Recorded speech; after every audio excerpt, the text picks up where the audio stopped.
Olá, boa tarde, eu me chamo Larissa, sou graduanda de Química da UFV e hoje no meu trabalho irei falar sobre a análise da composição química do grão de café por CG-M para identificação de compostos que influenciam a qualidade da bebida. No início a isso, irei começar a falar sobre a história do café. Em 1927, chegaram as primeiras mudas de café no Brasil, na cidade de Belém, vindo da Guiana Francesa. Porém, devido ao clima, as mudas não se prosperaram tanto. Já em 1880, o Brasil foi o maior produtor de café mundial que existiu. Porém, na década de 29, crise de 29, ocorreu uma forte queda dos preços internacionais e, consequentemente, uma diminuição da renda e do consumo. E em 1975, ocorreu uma maior geada que já aconteceu, perdendo muitas safras de café e também os trabalhadores daquela região sofreram uma forte crise. Já em 1952 foi criado o Ministério de Indústria e de Comércio. Já em 1952 foi criado o Instituto Brasileiro do Café, o IBC, para defender esse setor econômico. Porém, ele foi extinto em 1990, o que provocou um grande impacto negativo para os cafeicultores brasileiros. Foi criado em 1996 o Conselho Deliberativo da Política do Café, o CDPC, vinculado com o Ministério da Agricultura, Pecuária e Abastecimento, que até hoje atua. Existem mais de 120 espécies de café no mundo, apesar disso, apenas duas são que sobressaem sobre o comércio mundial, que é a Conilon e o arábico. Além disso, os grãos de café eles possuem aproximadamente 1000 compostos voláteis e não voláteis, no qual os voláteis eles vão influenciar no aroma do café, enquanto os não voláteis irão influenciar no gosto do café. Alguns compostos eles se destacam na qualidade da bebida do café, como os ácidos clorogênicos que atuam no balanceamento do pH, os açúcares na doçura e além dos aminoácidos que no processo de torrefação produzem, juntamente com os açúcares, as melanoidinas, pela reação de Maillard. Essas são responsáveis pela cor do seu grão. Com isso, a metabolônica surge como uma ferramenta importante para a identificação dos compostos que influenciam na qualidade do café.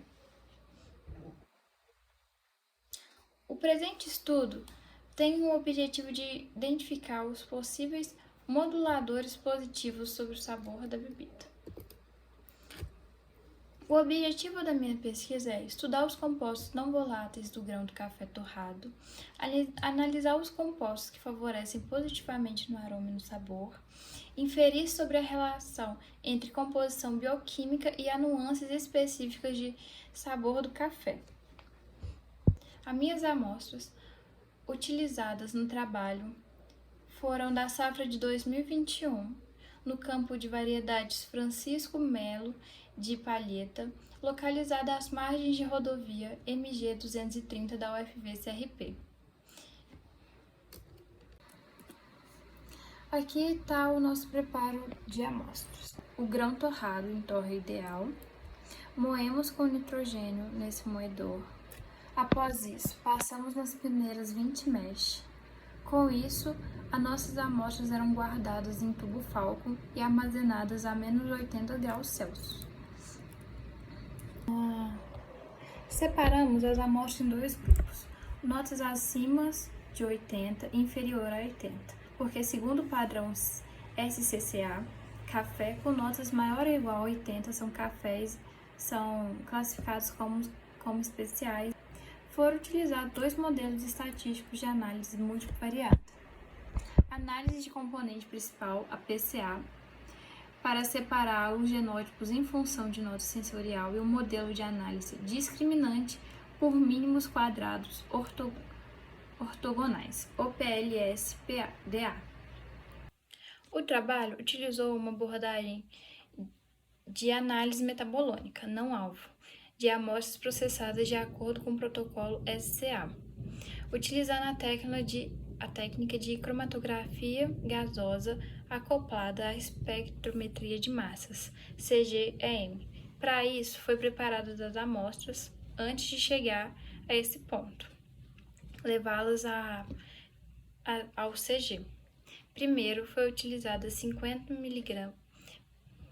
miligrama da amostra, mais 2 ml de metanol. Após isso, levei à centrifugação.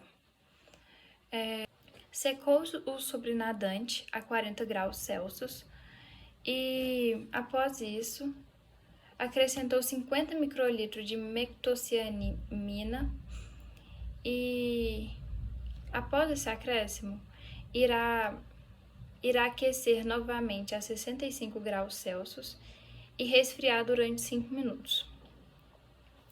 Depois acrescentei mais 50 microlitros de PSTFA, aquecida novamente a 65 graus, e assim minha análise está pronta para levar para o CG.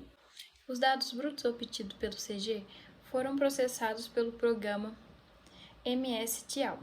Assim, os dados após processados foram analisados pelo programa Estático Metaboanalyst e assim para análise estatística multivariada. Esse gráfico apresenta a PCA, no qual separou em 2 grupos, café com a nota sensorial menor de 80 pontos e café com nota acima de 80 pontos. Os valores de PCI de 16,3% e a PCA com valor de 17,8% não necessariamente significa que o modelo não é bom. Estes podem ser justificados pela variedade de genótipos utilizados e pela baixa diferença de notas, onde a menor é igual a 77 pontos e a maior é igual a 83 pontos. A PCA foi modelada com características químicas, a fim de determinar outliers das amostras, para confirmar ou não a boa reprodutibilidade dos dados.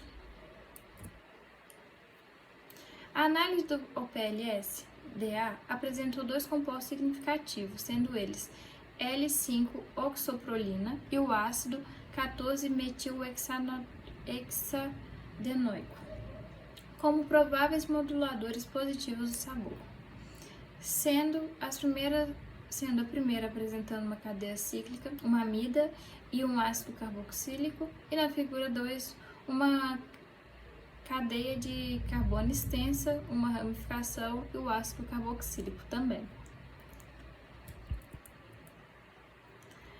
O modelo apresentou valores de R2x igual a 0,175. Isso significa que o modelo consegue explicar uma porção menor da variedade dos dados e o valor Q2 0,367. Indica que o modelo não é tão preciso para prever a variedade da qualidade da bebida, como que o modelo possui boa capacidade de prever e explicar a variabilidade da qualidade dos grãos de café com base nos picos de composto. Porém, a nossa conclusão foi dada que, através desses resultados, conclui-se que novas análises deverão ser realizadas para ter melhor modelagem. E as amostras com mais diferença, maior número de diferentes genótipos e maior diferença de notas, devem ser utilizadas a fim de obter mais informações de possíveis compostos que impactam na qualidade da bebida do café. Essas foram as minhas referências e os meus agradecimentos vai para o UFV, para a FUNAG e o Café Plus.